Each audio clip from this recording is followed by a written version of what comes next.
छ जसले अहिले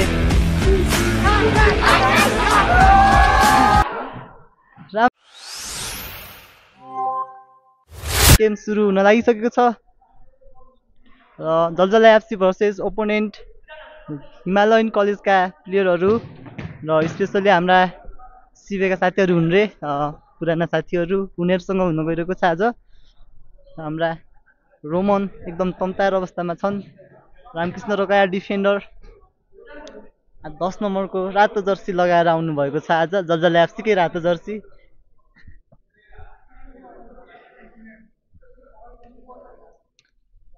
सल्लाह टिम फर्मेसन भइरहेको छ। सल्लाह शिवराज रोकाया बल चलाउनलाई रेडी अवस्थामा हुनुहुन्छ।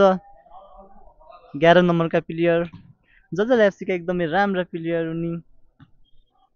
जलजला एफसीलाई निकै महत्त्वपूर्ण मानिने उनी।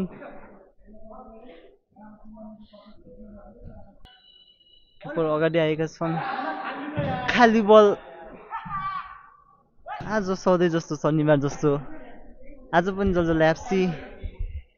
आफ्नो दैनिकी गेम खेल्न आइसकेको छ। बलको कन्ट्रोल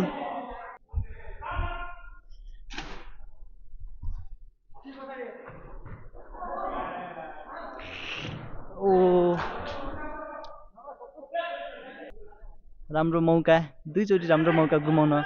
असफल गोल। पास पुनः रामकृष्ण रोकायालाई राम्रो शट रामकृष्ण रोकाएको तर्फबाट तर गोल भने गएको थिएन। 1-0 को लिडमा छ जलजला एफसी अहिले। राम्रो मौका गुमाएको छ हिमालयन कलेजका प्लेयरहरूले एकदमै राम्रो अवसर गुमाएका छन्। फेरि पनि हिमालयन कलेज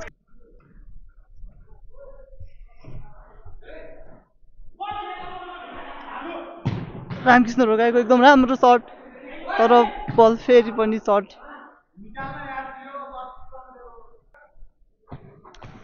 जलजला एफसीलाई एकदम दबावका साथ अगाडि बल गोल हुन पुगेको छ। 2-0 कमै मात्रामा गेम हार्ने जलजला एफसी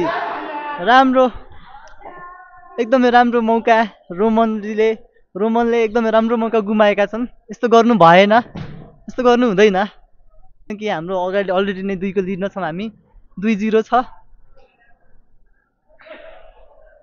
फेरि पनि पोस्टमा उताका किपर पनि गोल राम्रो गोल किपर अगाडि बढिरहेका बेला राम्रो गोल हानेका छन् 11 नम्बरका शिवराज रोकायाले। बिचमा रामकृष्ण रोकाया डिफेन्डर फेरि पनि अर्को मौका आउट हान्न पुगेका छन्। राम्रो अवसरलाई हाम्रा एक्स्ट्रा यस्तो राम्रो नाइस शिवराज रोकाया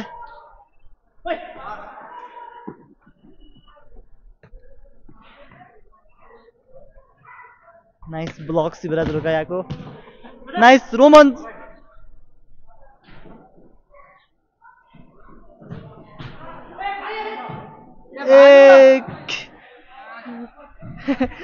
भालुले राम्रो गर्न सकेन। भालुको भालु निस्कियो कि न लास्टमा आएर। आइरन वाल साबित हुनुपर्ने हो तर भएका छैनन्। शिवराज रोकाया दौडिन गोल भेट्टाउन गोल एकदम राम्रो मौका।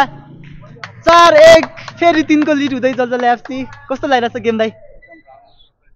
पर्फर्मेन्स अब्सेसन कस्तो भइरहेछ जलजला एफसी को? हस् दाइ ल पास खेल्न आग्रह बाहिरबाट गोल 2 फेरि 2 को पास दिनु पर्यो। राम्रो ब्लक जलजला एफसीका किपरको गोल। ओपोनेन्टले मौका गुमाई जलजला एफसीको लागि भन्ने राम्रो अवसर हो यो। फेरि पनि राम्रो मौका 11 नम्बरका प्लेयर बल कायमै गर्दै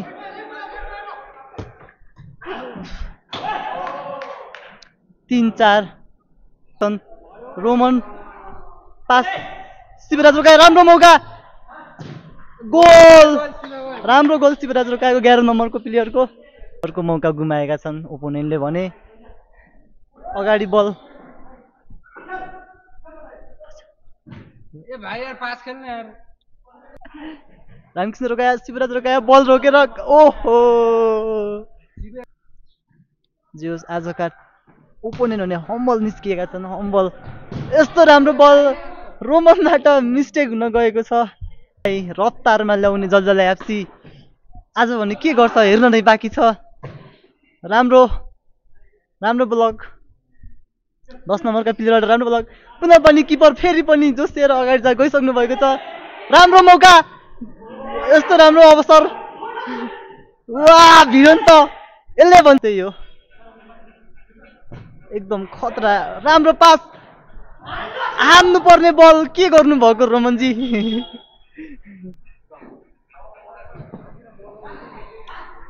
रामकृष्ण रोकायो बल छोड्नु अनुरोध राम्रो ब्लक गोलरक्षकको हाम्रा गोलरक्षक भने एकदम चुम्बक जस्ता हुनुहुन्छ बललाई छोड्दै छोड्नुहुन्न जसले एफसीमा यस्तै चुम्बकको काम खाँचो छ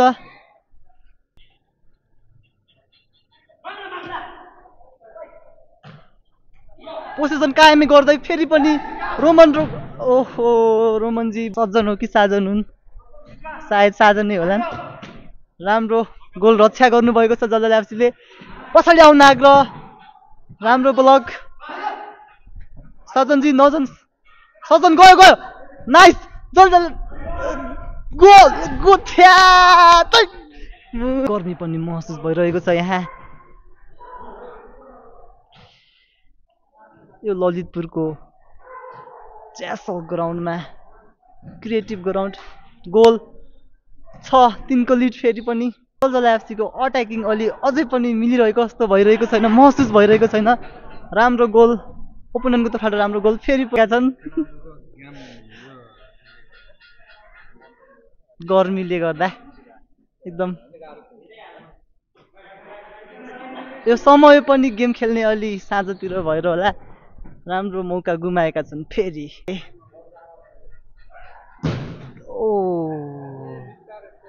स्लो गुमाउने गरेका छन् उनले गोल राम्रो गोल रामकृष्ण रोकाएको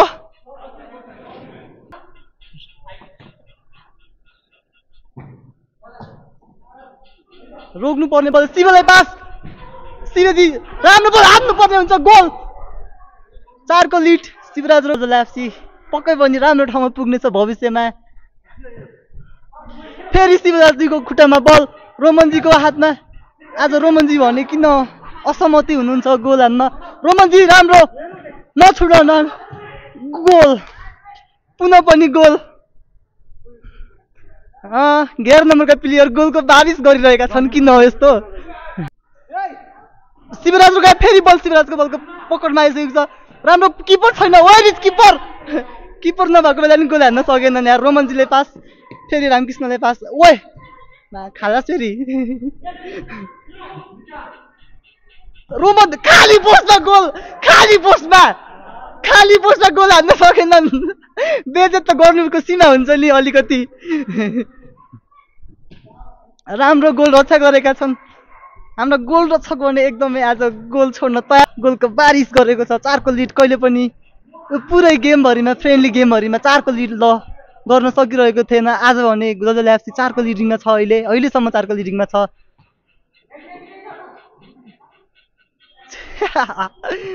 बललाई छोड्न भने फेरि 3 को लिड नाइस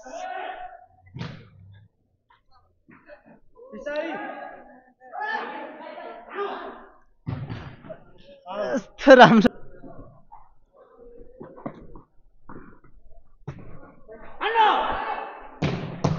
राम्रो फेरि पनि जलजला एफसी का दाइ पछाडि आउन लाग्नु भएको छैन बललाई छोड्नै चाहनुहुन्न उहाँ फेरि अर्को ब्लक वाह के गरेको गोल छोड्ने लास्टमा आएर गोल छोड्ने पछाडि आउनु वाइ कस्तो यार जस रोकेर त खेल्दैन यहाँ ओ पछाडि आउन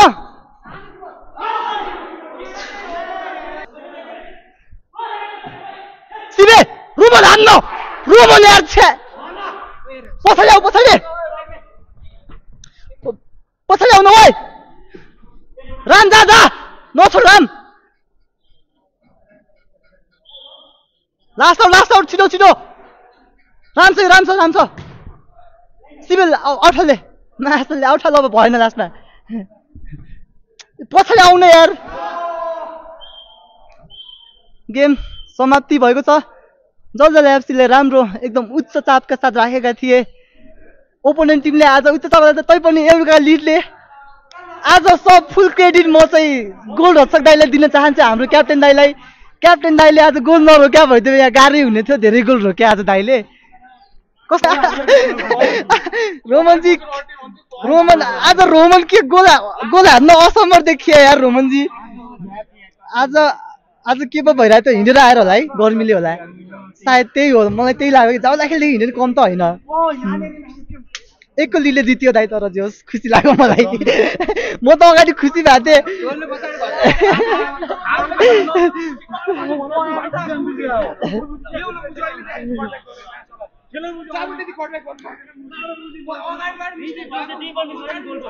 फेरि ओपोनेन्ट तर्फबाट हँसाउँ भयो दाइ जितिलो दाइ एकचोटि छुक्काउँछ दाइ होइन दाइ त्यस्तो होइन दाइ सबैले राम्रो खेल्ने थियो आज तर लास्ट टाइम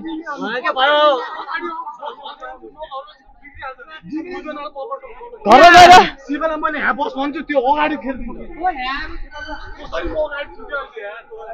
तनावको स्थिति यहाँ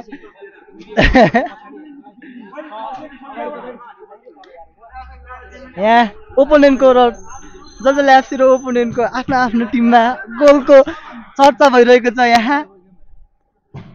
राम्रो भयो तर पछाडि लास्टमा नछोडा भयो 4 को मार्जिन थियो 4 गोलको लिड मार्जिन यो भरि फ्रेन्डली म्याच भरि थियो न तिम्रो बाबु आज हुने थियो आज 4 गोलको मार्जिन लिड हुने थियो दाइ लास्टमा नबिगारे भइदियो भाइ यिनीहरूले दाइ 4 गोलको मार्जिन थियो लिड हाम्रो ने नापा थियो के ल आजको गेम यही समाप्ति आज पनि पुनः जलजल एफसी हार्नै चाहन्न किन हो खै किन कहिले हार्दैन मलाई रमाइलो लाग्यो